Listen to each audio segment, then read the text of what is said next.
What's going on, guys? Welcome back to the Fitness for Life podcast. I'm your host, Jackson Lohr.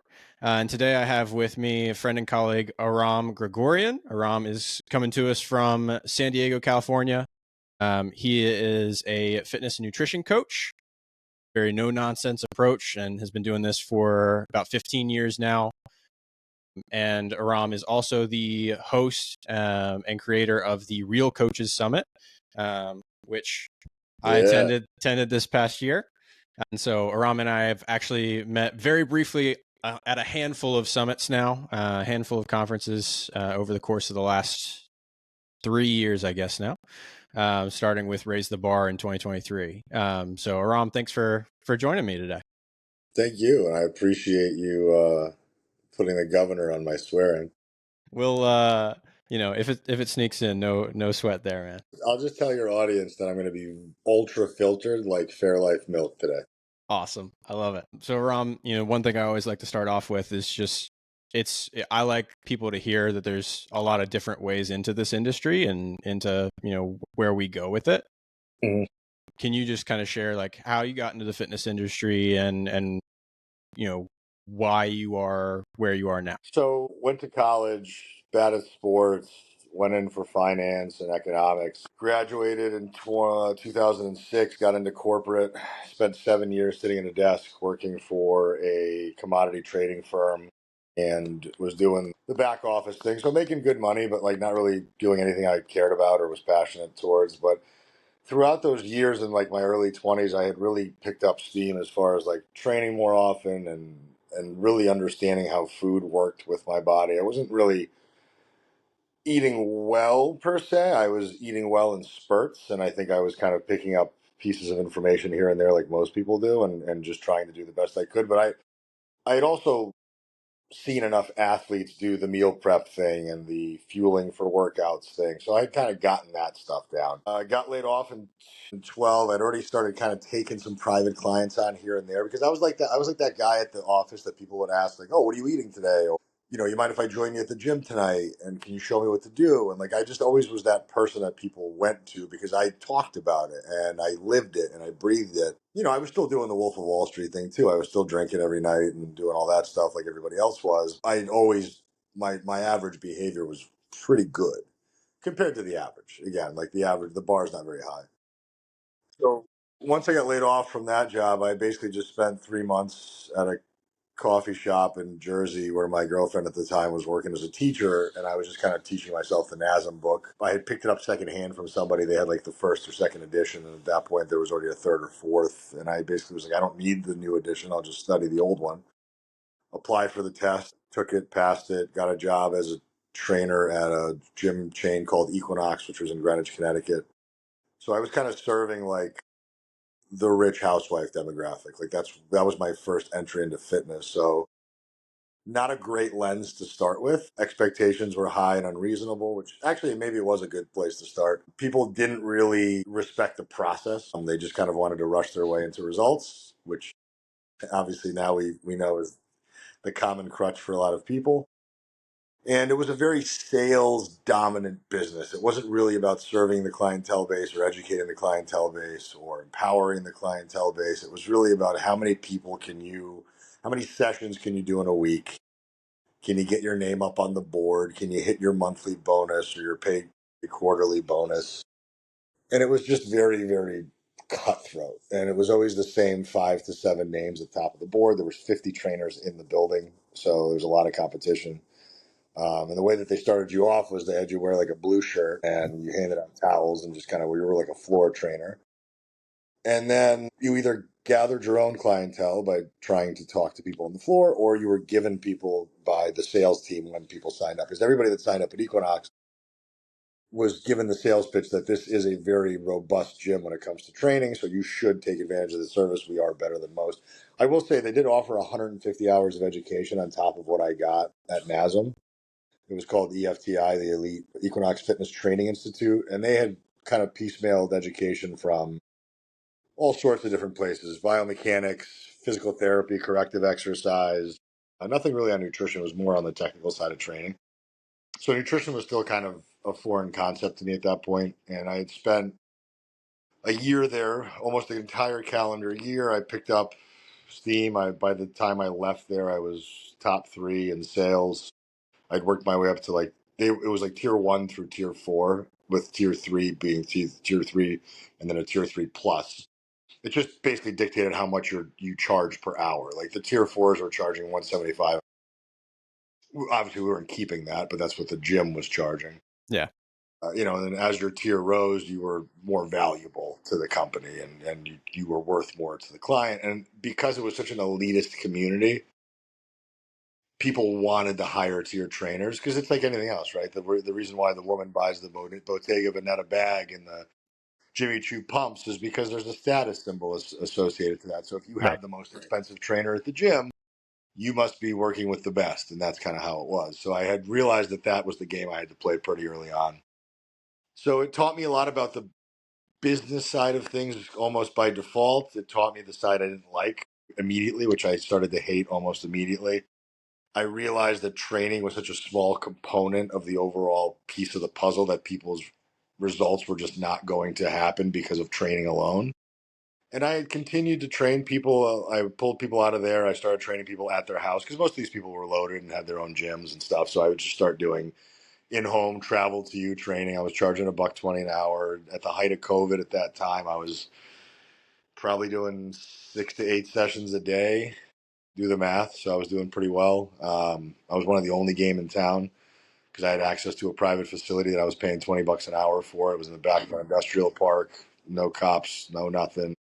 Nobody ever shut us down. Lights off in the front type of place. And I just continued to stay open all through COVID. My clients stayed with me. And then I realized at that point, a little bit before that, I'm like, okay, people are not losing fat. Their bodies aren't changing. Some of these people are training with me 4 times a week. So it's like, what is the missing piece? And then I started diving into nutrition, found my way over to NCI, Jason Phillips's program, got registered or got signed up with that, did their course, got certified NCI 1 and 2, then proceeded to do precision level 1.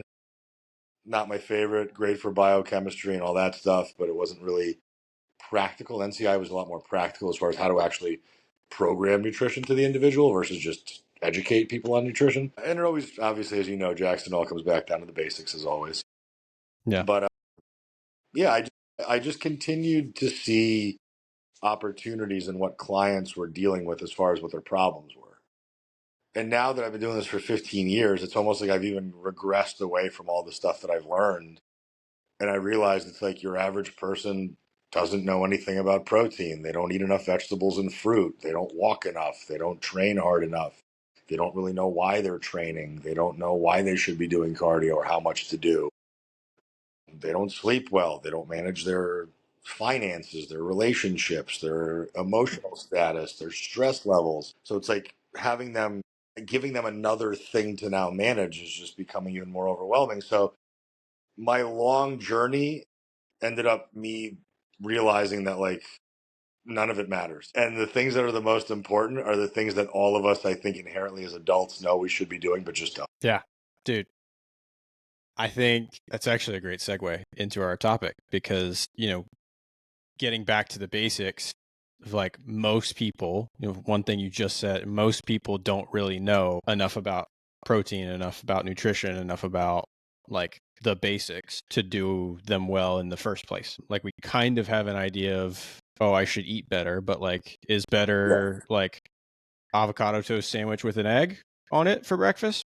Probably not for most people. Oh God, if I told you how much I hate folks, if you're listening to this and you eat avocado toast, it's not that it's a bad thing, but it's the biochemical equivalent of bread and butter. It's just a little bit more nutrient dense and green. That's about it. But on a calorie to calorie standpoint, whether you smear avocado on your toast or you smear Kerrygold butter on your toast, it's about the same thing. And that's the stuff, you know what I mean? Like everybody's like trying to find, and I'm sure you see this too, dude. Like people are trying to find that thing. It's that one singular item that they're missing. It's the one food that they're not eating or eating too much of, or this specific workout that Tammy's doing that's gotten her these great results, not knowing anything about the context of Tammy's life prior to that thing that she started 6 weeks ago. But here's where most people's problem is nobody really measures any of their own behavior for any length of time to get any data. So everything that they do is completely blind. And now everybody's on social media. So now we're hearing all of this advice from all of these different sectors. You have the people that are trying to sell you products, right? It's buy my tea, buy my waist trainer, buy my program, buy my diet plan, whatever. And then you have people that are selling services like you and I. And some people are great at creating content, and some people are great at coaching, and some people are great at both, and some people are suck at both. And you don't really know how that's going to work until you actually spend the money and start working in somebody's ecosystem with them. So we're speaking to an uneducated consumer base because it's not that they're uneducated as far as the things that they should know. It's that they're not believing that it could be as simple as calories in, calories out, or it could be as simple as, maybe a diet is a short term thing versus the way I live my life. So conceptually, again, all of these messages are delivered without any context because nobody has the patience to listen for more than 30 seconds at a clip. And that's not really necessarily our fault as coaches because it's like, you know, supply and demand. If our audience wants to hear quick hit information and we only have their attention for 20 or 30 seconds, we can't explain to them the nuance of why intuitive eating isn't a great idea if you haven't spent some time tracking your food and understanding where your calories come from.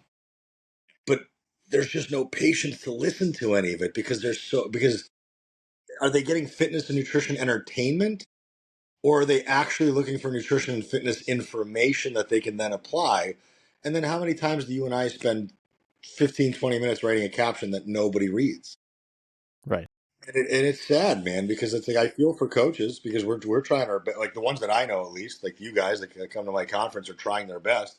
There's a lot of bad grifters out there that are taking advantage of of practical information that people have and their need for a quick fix.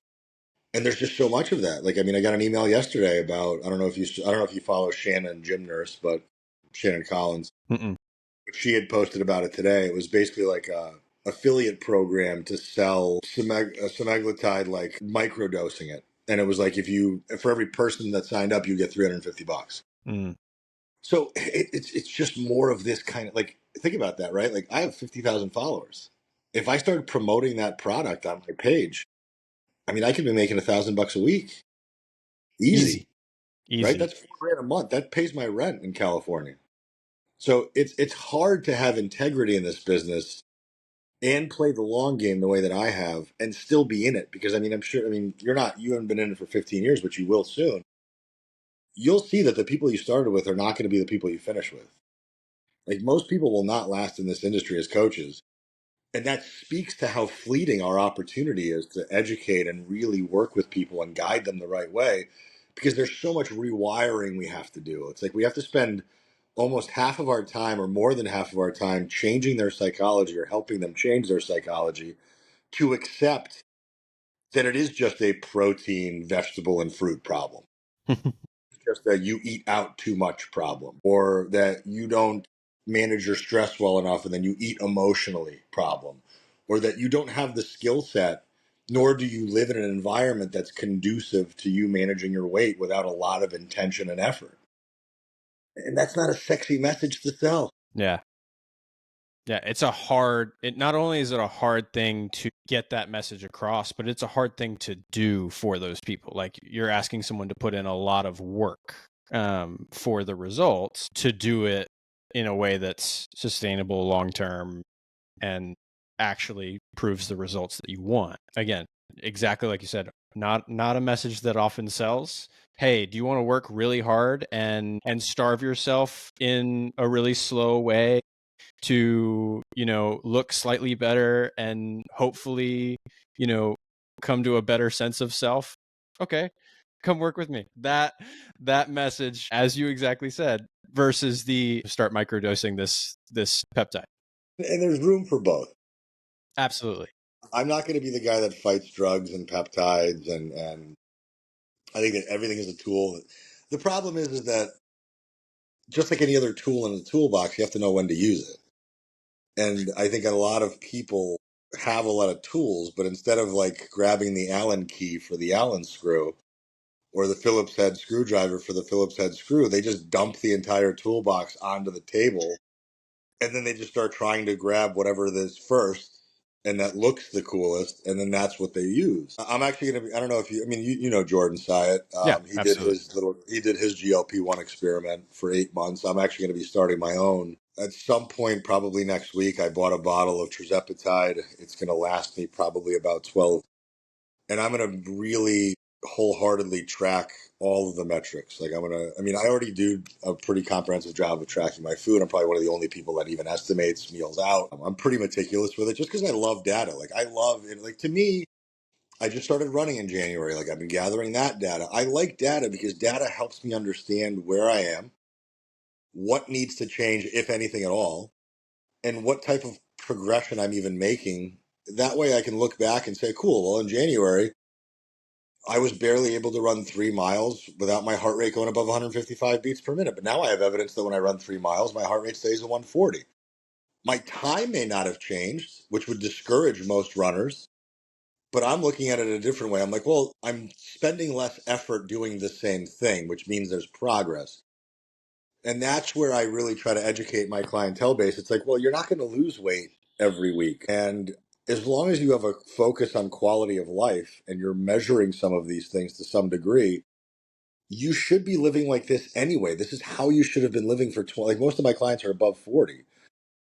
Like this is what you should have been doing since you were 15, 20 years old, but you were never taught this because your household had a crappy food environment. You guys went out to eat constantly and your parents were busy and they didn't care about making home cooked meals. So there was a lot of takeout and there was a lot of junk food in the house that was always easily accessible. So while it's not your fault, it is your responsibility as an adult to get yourself out of this situation.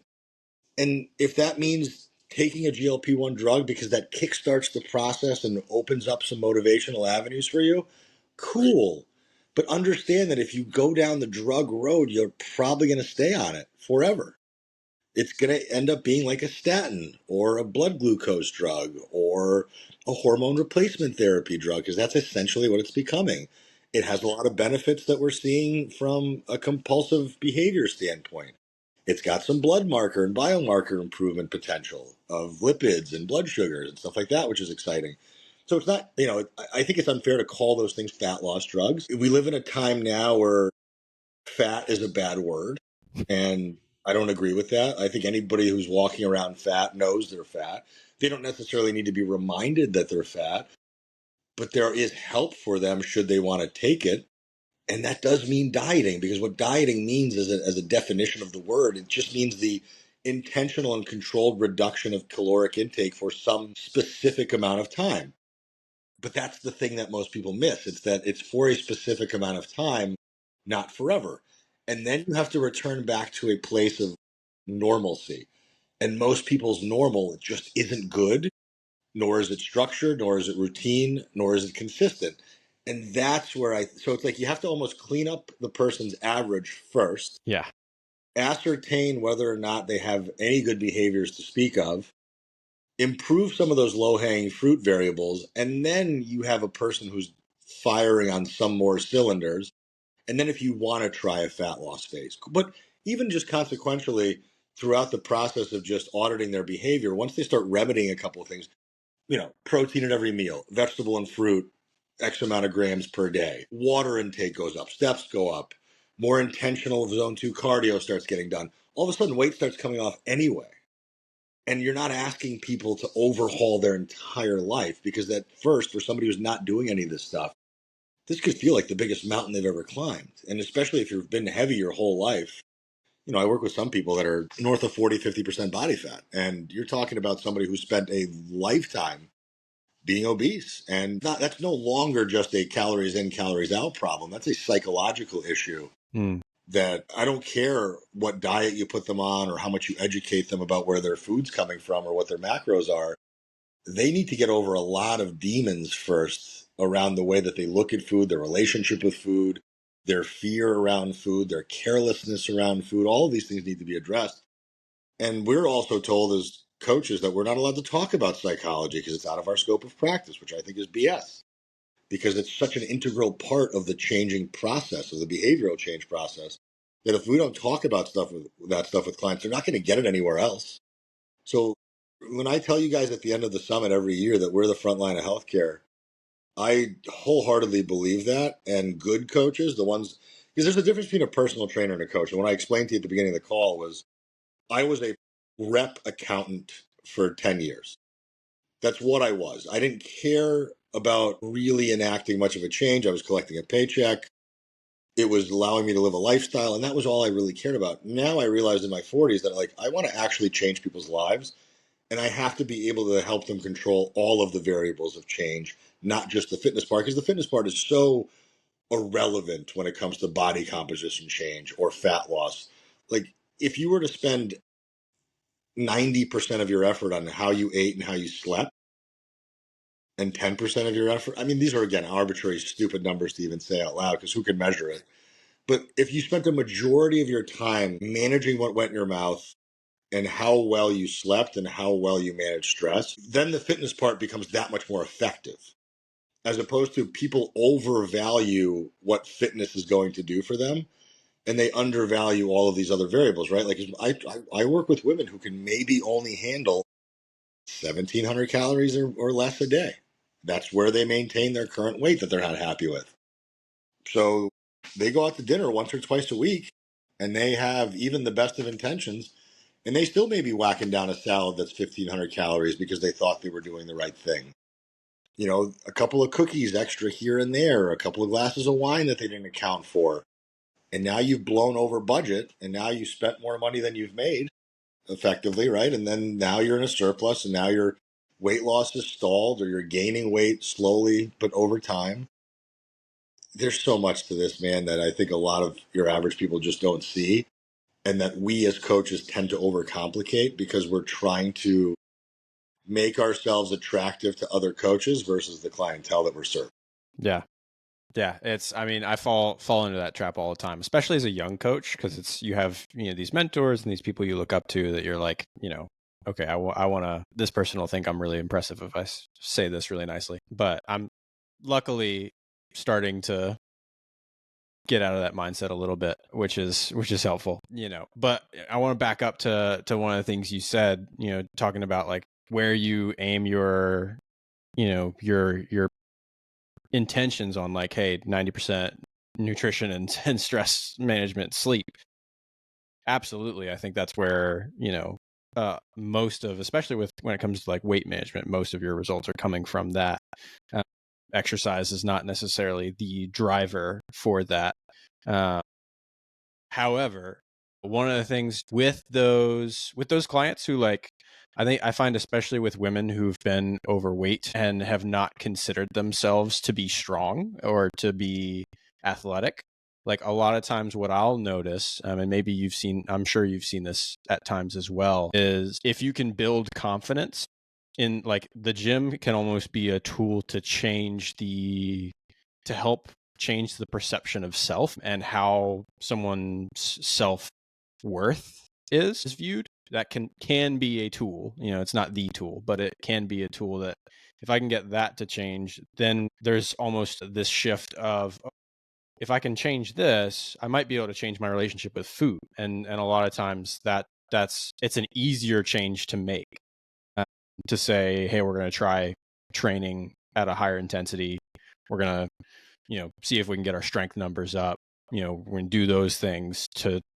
That's a little easier than having someone do the work to intentionally change the relationship with food. In my opinion, my experience, that sometimes can lead to the ability to unlock, that effort that they will put in. Hey, let's change this relationship with food now. Let's do that work now, because I think it might be possible. I'm curious to hear your thoughts on that. You got to find the thing that captivates the person. Vanity was what captivated me. It's what made me want to work out. It's what made me feel strong. It's what made me feel confident to talk to women, because that was really my intention of training. Like I was a pear-shaped high school kid who was very unathletic. I was an immigrant from another country that ate weird food, that had weird speaking parents, that I never really quite fit in. And until I was 15, until I realized, wait, the football kids at my high school are the ones who are the most popular and they're the coolest. And it happens to also be that they're also the most muscular and the most fit. So maybe that's got something to do with it. So I started to train. I put on a lot of muscle, man, and I never quite changed my psychology. It certainly helped eat better, all of that other stuff. But the mental anguish that stops people from continuing anything is much, much deeper than calories, macros, and sets and reps. And the reality is like, I will uncover the problem. Give me 3 or 4, give me 5, 6 months, like give me 3 to 6 months, and I will uncover the psychological hang up. And at that point, there's always a choice I have to make as a coach. Like, do I keep you on as a client because I think you've exhausted your runway with me, and now you need actual, deep, professional inner work? Because what's inner work, right? My podcast partner Jimmy is the inner work guy, but it's hard to systemize it and it's hard to make it tangible. Like you give somebody calories and macros, and they now have rules to follow. You give somebody a workout, they have a template of stuff they can go and do at the gym, and they have direction. You tell somebody go work on yourself. What the hell does that even mean? I don't even know what the problem is. It's like, well, you don't communicate well with your spouse. You don't speak nicely to yourself. You're hanging on to childhood trauma. You're still insecure because you think your husband's going to leave you because of your weight, because you were left when you were a kid, because the guy you were dating thought you were too fat for him, and you're harboring that resentment. Well, I mean, journal, sure, maybe. Maybe that starts to uncover some podcasts, maybe books, sure. But therapy's not cheap. Like, I mean, you saw Jamie Shiarla speak last year or this year at the summit. She was my mentor, life coach, whatever you want to call her, but she did a lot of deep psychological work with me, and that cost me $3,500 for 3 months. Not everybody has $1,000 a month to be spending on their mental health. Now, should they be pulling from other places? Probably. Maybe cut down on the 7 different apps that you pay for on your television and drink coffee at your house instead of out and make your own food more often than you don't. You'll probably save some money. Spend a little less time on Amazon. But there's still a lot of people who have a lot, like, especially that are people that are downtrodden, maybe spend most of their life obese, maybe they don't have a great job. There are free resources for this stuff, but free doesn't mean accountable either because now there's no skin in the game. So it's like, yeah, you can certainly journal for free, but who's going to? But if you have somebody holding you accountable to journaling on a weekly basis, you're probably going to be more likely to do it, just like with us.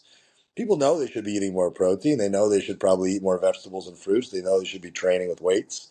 They know they should be walking more and sleeping earlier, but there's nobody looking over their shoulder. It's why your career and my career exist. And it sucks that we have to even be here, but human nature is very, very flawed. And if you leave us Yeah. to our own devices, we're going to take the path of least resistance. That is the easiest, laziest way out, unfortunately. And now, with how easy and convenient life has gotten, and people are doom scrolling and ordering food on their phone, and everything is instantaneous, and it just keeps feeding that I can have it right now narrative that we're trying to tell people that no, like we're going to give you discomfort, or we're going to change your life from the inside out by having you do really hard stuff that really isn't that hard, right? I mean, I grew up as a blue collar guy. To me, answering people's text messages and standing in front of a computer is not hard work. Like I used to work in HVAC in the middle of the summertime, cutting up my hands and sweating in 140-degree attics. Like that was work. So our perception of hard has changed. Our perception of discomfort has changed. And that's so deeply psychological that we can spend 7 hours unpacking it on a podcast, and people still wouldn't do anything about it because that's the messy hard work that a lot of people don't want to face. Like I did a lot of bad things as a 30-year-old, and I hurt people, and I lied, and I cheated, and I had to figure out at 36 years old why I was still hurting people, and it was because I was hurt, and because I never got over it and dealt with it, and I never will. But at least I had guidance, and I was willing to uncover every rock and talk to every person that was a professional in that field, and I did. And I've gotten to a much better place. But I'm not perfect by any stretch of the imagination. I still have a lot of problems. But at least I use nutrition and fitness as fuel for a better quality of life that allows me to show up better everywhere. And I think that's a piece that a lot of people are missing is they look at fitness and nutrition as a fuel for fat loss. Like, that's it. Like, my aesthetic's going to change, and then my whole life will change. Your life isn't where it is because you're fat, or you don't have pecs, or because you don't have abs, or because your butt's not big enough. Your life is where it is because of the choices that you made. And nutrition and fitness are a daily choice that you and I have to make. And people look at you and I and they're like, well, how do you do it? We don't give ourselves a choice. Like, it is the reason why you're a good dad and a patient husband is because you suffer elsewhere. So you don't bring that suffering home and unload it on your family. The reason why I'm able to be calm with my clientele base more often than not, although I do blow up sometimes, is because I went for a 3 mile run, and because I foam rolled and stretched, and because I fed myself properly and put myself to bed at 8:30 at night and didn't stay up until midnight watching Netflix like I could have. And it's just that basic, like, I almost want to start a program called Living Like an Adult in the Modern Age, because that's what we're missing, dude. Yeah. Like, I look at, like, the way our parents lived, and they didn't have it figured out, but they didn't have these problems that we're seeing today. We ate as a family. We went out to eat dinner maybe once every 3 or 4 months. Nobody complained about hard work ever for any reason. Nobody, there was just none of that stuff. The stress resilience was really high. Now, granted, there was a lot of burying of emotions. Lord knows my mother didn't know how to communicate at all when it came to emotions. My father basically didn't speak to me for 15 years. But, like, now it's like, well, what do you mean I have to get up at 5? It's like, well, your children are up at 6. So if you get up at 6:30, you're already behind the 8 ball, and now you're going to feel like you're losing the whole day, and you haven't even started yet. So if you wake up at 5, you have an hour and a half to get your meals prepared, to get a little bit of movement in, to do some reflective periods of quiet time for yourself. Because as a mother, you don't get that. As a dad, you don't get that because you're always running from task to task. It's like, okay, yeah, that's going to suck, but the alternative sucks worse. Being unhappy, overweight, sluggish, tired, having bad digestion, poor cognitive function, being so reactive to everything in your life because you don't take care of yourself at a baseline level. And now you're surrounded by Uber Eats and $2.99 bag of chips and supersized 64-ounce sodas. And it's not going anywhere. And it's only going to get worse. And for every single product that they try to clean up by putting beef tallow in it, they're just making more Doritos for you to eat. And they're just wrapping up the same lump of coal in a prettier package. And that's all it is. Yeah, man. And it only gets, and exactly right, it's only going to get worse. It's that mentality taken out and extrapolated 10, 15, 20 years. It's not a pretty picture. It's not, we're only seeing the tip of the iceberg when it comes to the convenience and what that does to people on their phones with that convenience over decades. It's just job security for us. That's one way to look at it. That's all it is. That is one way to look at it. But I mean, I know you wanted to discuss the intuitive eating thing, and very quickly, I know we want to, but here's everything I have to say about intuitive eating. Like any other skill, it takes time and effort to learn it, and there's a prerequisite that you need to graduate from, right? You can't go into geometry without knowing algebra, or I forgot how the order was, or you can't go into calculus without knowing algebra. Yeah, there you You go. can't go into intuitive eating unless you know what a protein is or where it comes from. You can't go into intuitive eating unless you understand that you have a calorie budget that you have to stay within.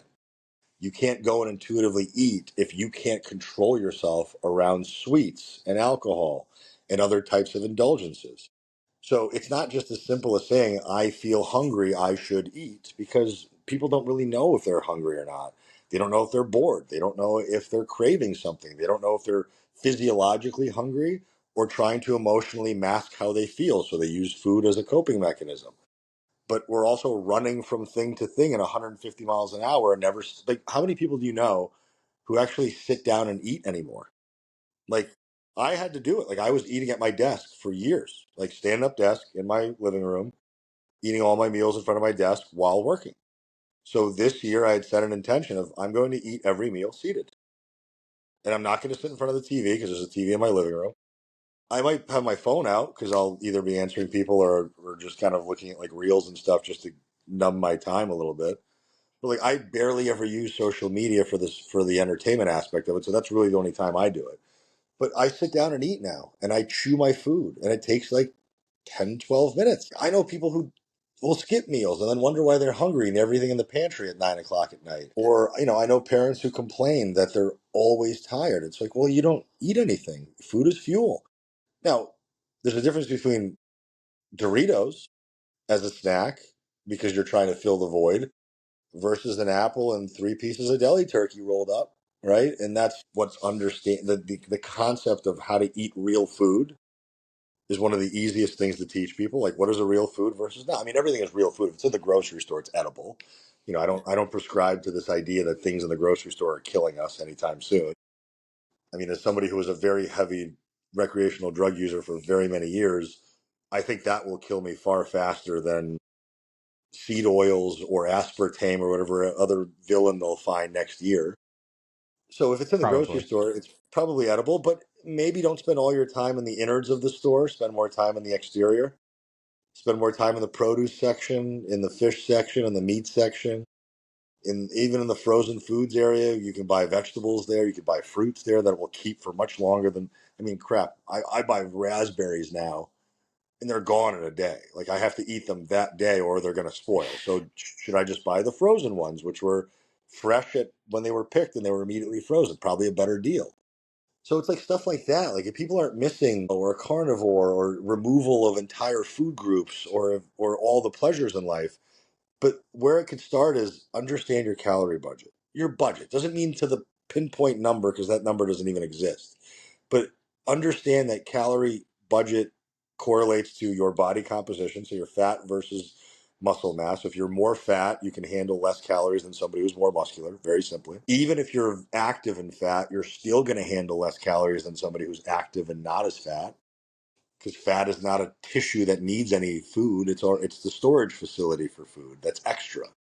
So just simply knowing that can help somebody. And then understanding, okay, if I know what my requirements are, I can just kind of live within these targets, which means I can have some flexibility for meals out and indulgences, but it's going to be robbing me of other things I can eat that day. So I have to make that sacrifice and be strategic about it.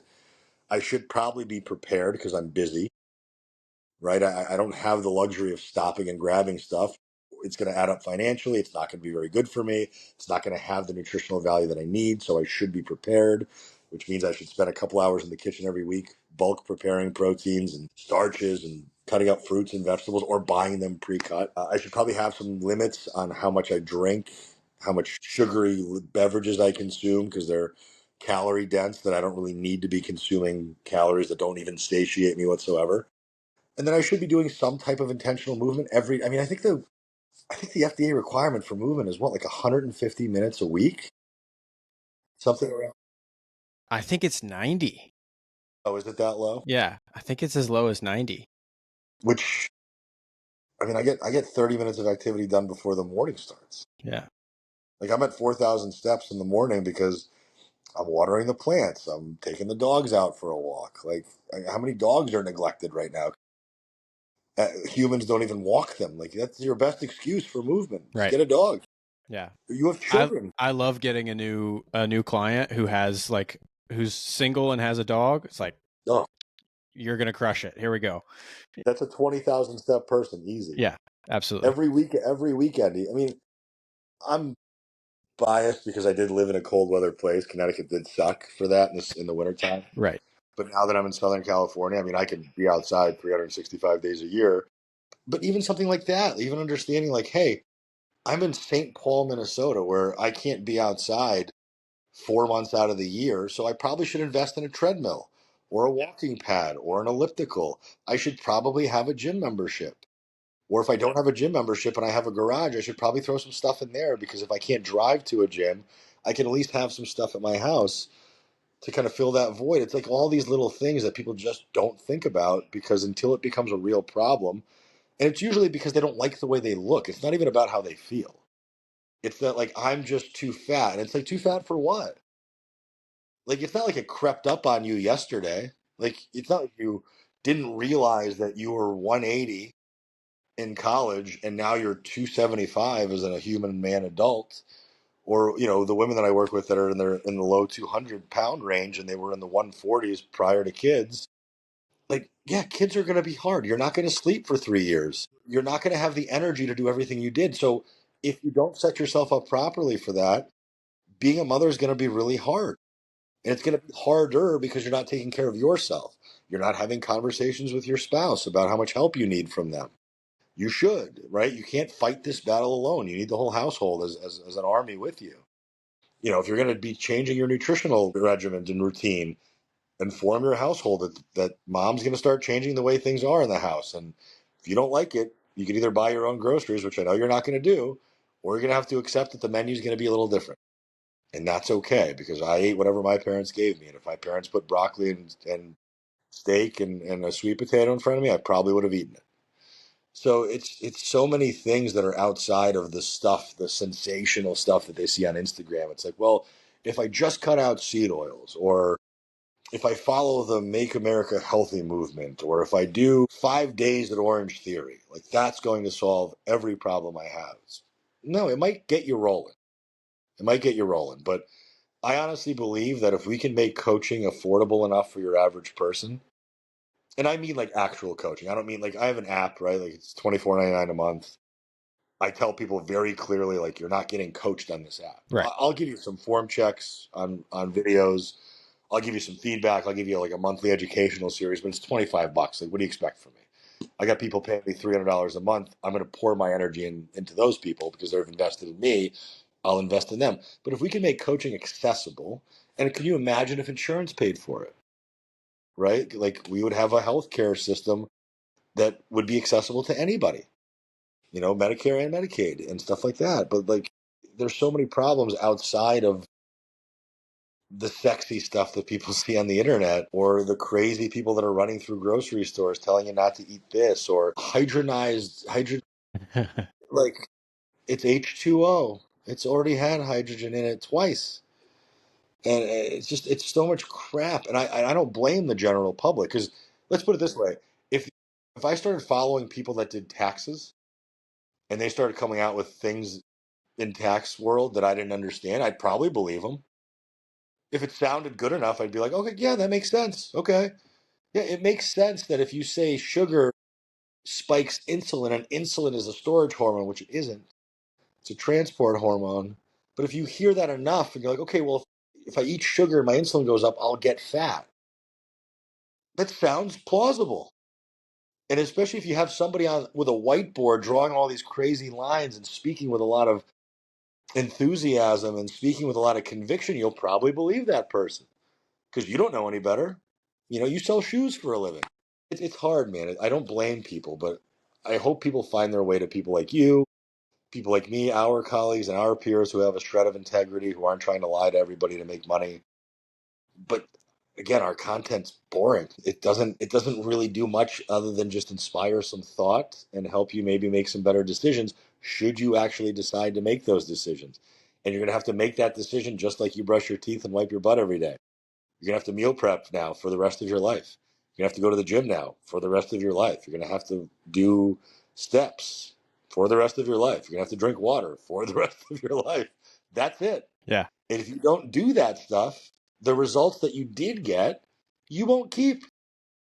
So if you had to change XYZ thing, that thing has to stay changed. You can't revert backwards, because you'll lose all the progress you made. It's not going to happen in a weekend, right? Like Labor Day weekend just happened. Everybody's freaking out because they overate all weekend, which who cares?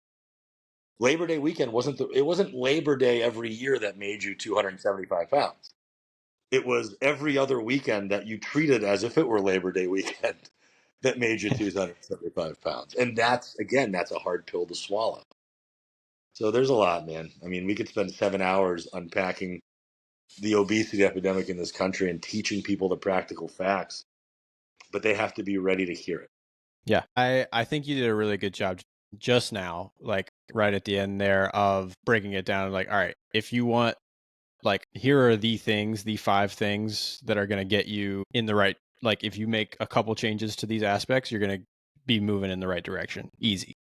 So yeah, I think that's phenomenal. Like, get your steps, get your water, move a little bit, you know, have some intentional exercise, plan a little bit, and then prep a little bit. Like, you do all those things and you will see progress. You know, it's a matter of how much, how fast, and You'll at least how feel better. sustainable. Yeah, absolutely. Absolutely. Let's just get people. I think if people could just feel better, Yeah. That's a then big everything deal. else gets easier, right? Like if you Yeah. sleep like crap, well, yeah, you're not going to wake up tomorrow morning wanting to like go to the gym. You're probably not going to want to come home and eat your meal prep. You're probably just going to want to be like, I'll just get takeout because you're poorly rested. And then you were highly stressed out because your day sucked. And then you come home to a house that wasn't clean and to a refrigerator that was empty, you know? But with the same conveniences that we have with Uber Eats and Grubhub, we also have Instacart, which means now we can get groceries delivered to our doorstep, which I use constantly.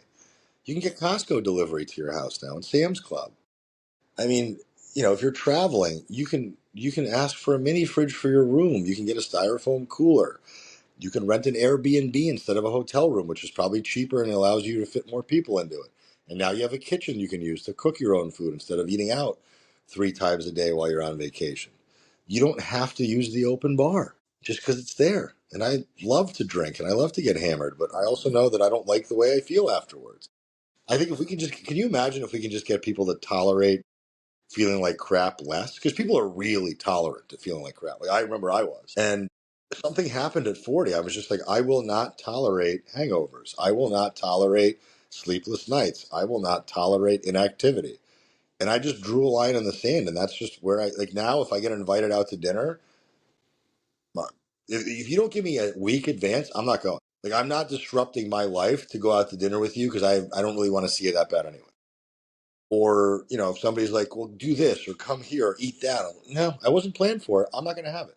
Now, if I really want it, I'm not going to deprive myself. That's the other part is like, how do you find that balance? Well, the balance comes with practice, like knowing that no food is off limits, but it's not a free for all either. Like I can have a croissant, but I shouldn't have a croissant every day, right? Like I don't need to get in the habit of eating pastries every morning. But if one morning, like, hey, a cup of coffee and a croissant just sounds really good today.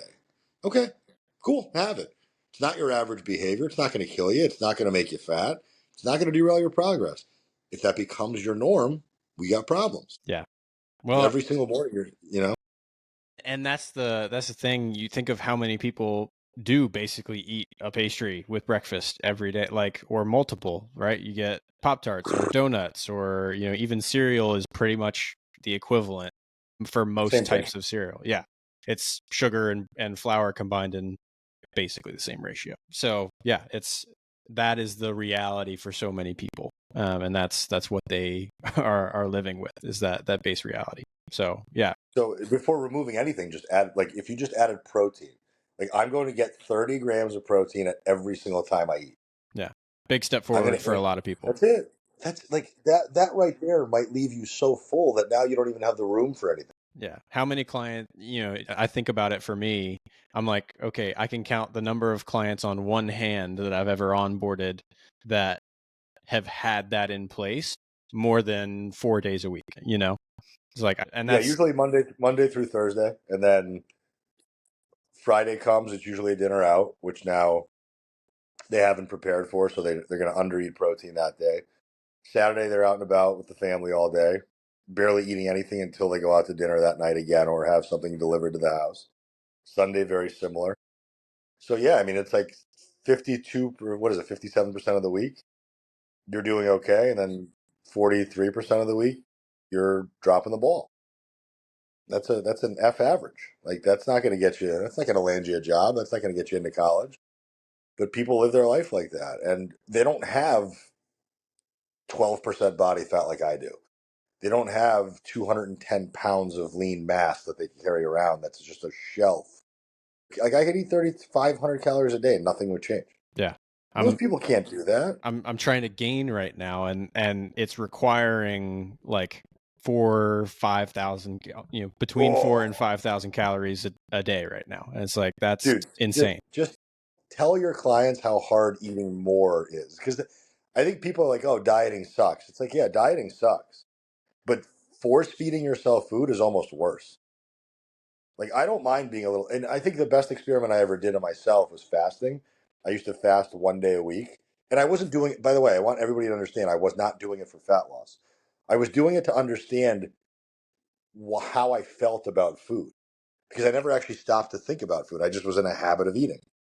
But then I realized I'm like, okay, I'm not getting faint. I mean, I'm drinking electrolytes all day long, and I'm doing like teas and coffees and green teas and water all day long, electrolyte powder. Like I never like was dying of hunger. And by the time like 7 o'clock rolled around, I was comfortable eating my meal and going to bed. But I learned very quickly, like, I can eat or I cannot eat. So it's like, not just because you're a little hungry, it's not an emergency. And on the other side of the coin, if you're not eating enough and you're not properly nourished, you have to look at the density of the food that you're eating. Like you're not going to get full, like I mean, even the easiest example to do is like a smash burger. Like I love smash burgers, but I can eat 7 of them. Like we had one over the weekend, and I ate it, and I was like, "What's next?" Yeah. It's like I can crush a whole, like Papa John's pizza. I can crush a whole large easy by Yeah, myself and be which is ready wild. ready That's for what, more. 4,000 Yeah. calories Something like that. easily. But think about that, right? Like, can you imagine if you ate 4,000 calories of fruit, vegetables, potatoes, and meat? You couldn't. You couldn't fit it in if you wanted to. You'd be stuffed to the brim, and you would be so uncomfortably full that your day would be over. Even if you spread it out over 4 or 5 meals that day. But you can easily sit down to a massive plate of Chinese food or a massive chicken parm, and then an hour and a half later you're completely starving again. And this is why people have a problem even controlling appetite, because they're just never eating any real food. It's wild. I mean, I've never realized, like, hunger and fullness cues, I think, are probably two very fascinating places that I want to dive deeper into, because there's a lot of psychology to it, but there's also a level of like nature versus nurture type of thing with that. And it's really kind of an unknown. Like we don't know a lot about it. Like we don't know about this. Like we know the terminology. We've seen some research on it, but like everybody is so different. Like why is it that somebody who's 350 pounds who eats all day long is hungry all day? And why is it somebody who's 300 pounds who eats one meal a day is not hungry at all? It makes no sense, right? Like that's the stuff that we have to find out. Yeah. I will be curious to see if you personally like have any revelations about that, as you attempt this experiment with yourself. I'm gonna pull the. I already know. Like if I start getting to a point where I'm not able to eat my allotted amount of food, I'm pulling the plug. Like I'm not gonna tell. Like a day or two, fine. But like if I'm seeing that like after a week, my appetite is just shot, I'm coming off of it immediately. Because I just can't. I don't want to live like that.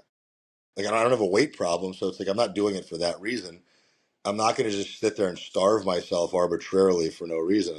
And I want to understand, like, if I can still maintain my calorie allotment, right?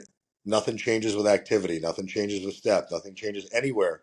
But I start seeing body composition change or I start losing fat, there's got to be something else that's causing it outside of calories in, calories out. Because if I'm controlling those variables, yet I'm still losing fat, then mechanistically there's something internally that's driving fat loss. Maybe it's accelerating metabolism, right? Maybe it's increasing insulin sensitivity, which is allowing nutrient partitioning to be happening at a faster rate, which we don't even know the science of very well. I want to understand, because I want to be able to speak that language so clearly, and I want to show people, because most people that get on GLP-1s, they never tracked anything before, and they don't track anything after. So it's like, well, what was the reason why you lost weight? Was it because you ate less?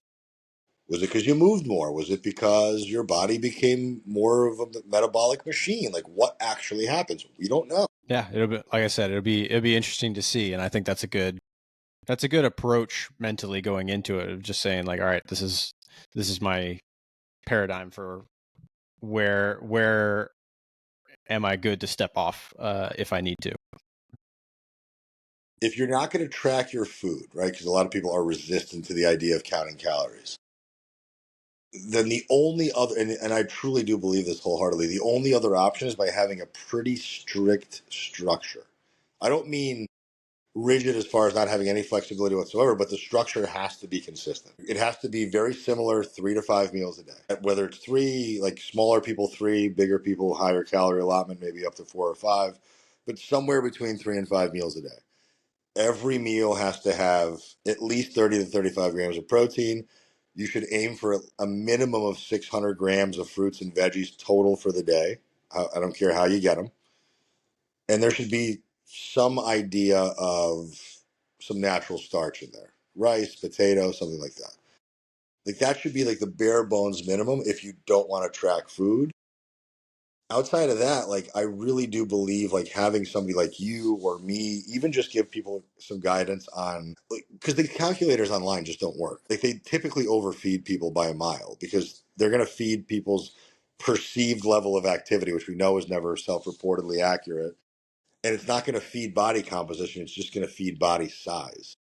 And there's a big difference between being 200 pounds as a woman and being 40% body fat versus being 200 pounds as a woman and being 25% body fat. So understanding those nuanced differences, the only people that know that are us. It's a shameless plug for all coaches, but still, like, it's true. It is what it is. Like, we have experience. We've seen mountains of anecdotal data that these apps just don't have. We have them. So at some point, you're going to graduate away from the basics as an end user of this information. And you're going to need some, even if you spent 6 months with somebody like you or me or any other good coach, the amount of freedom and the amount of money that the people would save in the long term by not spending money on supplements, diets, apps, workout programs that just don't do anything. Like we will give you definitive processes that you can follow for the rest of your life. That's it. So it's either 3 to 5 meals a day and you're following certain parameters and minimizing meals out, or you work with us and we can literally teach you how to balance with some level of accountability, which will allow there to be some level of compliance that you probably won't have on your own. Yeah, absolutely. I love it. Aram, if people are looking to hear more from you, where can they find you? I'm on Instagram all day, every day as an extension of my fingers. It's at 4 weeks to the beach. The number is 4 and 2. And then for the coaches listening, obviously Jackson was there last year. He's representing with the T-shirt on today. Next year's Real Coaches Summit will be April 26th to the 28th. It'll be at the Paris Hotel in Las Vegas. It'll be a little cheaper than it was last year. Oh. Yeah, I managed to shave costs down a tiny amount. All meals still included, and there's going to be a little bit of a different structure next year. So if you came this year, it was like a packed schedule. Only 12 speakers next year. So and we're going to do like an hour breakout with the speakers. So instead of like waiting for a couple of minutes to answer questions with somebody at the end of their set, you're going to actually be able to sit at a round table with them and just pick their brain for an entire hour and kind of learn from one another. So it'll be cool to have that aspect of it. So yeah, that's for the professionals listening. But yeah, I mean, guys, like you listen to Jackson's podcast, the thing I'll tell you, don't spend your time piecemealing information from a ton of different sources. Any good coach is probably saying the same thing, but in a different way. So whether you follow him, you follow me, you follow any other people out there, you're going to see a lot of commonalities in how we do things. Those are the things you should be doing. If you're wondering why you're stuck, it's because you're just not consistent. That's all it is. It's not because you're missing anything. It's not because you haven't figured out the secret. It's just because you take these simple things that we talk about incessantly and you're just not applying them. That's all it is. So if you need that little bit of accountability, the guy's got a newborn on the way. Spend some money on Jackson and at least you'll get it back tenfold, I promise. I appreciate the plug. I would say, one, I'm gonna reciprocate here. If you're a coach listening and you're questioning whether you should go to the Real Coaches Summit, I'm gonna give this quick plug. Real Coaches Summit was the first for me summit that felt like this big family reunion. That also felt like I was thinking of it through this lens. If I was somebody who was one of the grifters and not being genuine and not genuinely trying to help people, that would have scared me off. Like the types of people who are there, the people who, how genuine the conversations are. I actually got more out of it as a result of the conversations that happened outside of the speakers than I did of the presentations. And that's saying something because the presentations were amazing. If you're a coach listening, there's your plug. Go 2026. That being said, Aram, thanks so much for hopping on today. I really appreciate it. Conversation was phenomenal. Thanks, man. I appreciate the opportunity. Yeah, and hopefully I'll rub elbows with you here soon. Eventually, somewhere. Yeah, somewhere along the line. All right, if you guys are listening, really appreciate you guys tuning in for this one. It was a bbit longer than usual, but hopefully you got a lot out of it. as always, please make sure that you like and subscribe to the YouTube channel and leave a review on Spotify. That is a major help to me. If you got something out of it, leave a comment. If you're looking for more info on anything specific, let me know. I want to make sure I give that to you. So I appreciate you guys, and we'll see you next time. Sorry.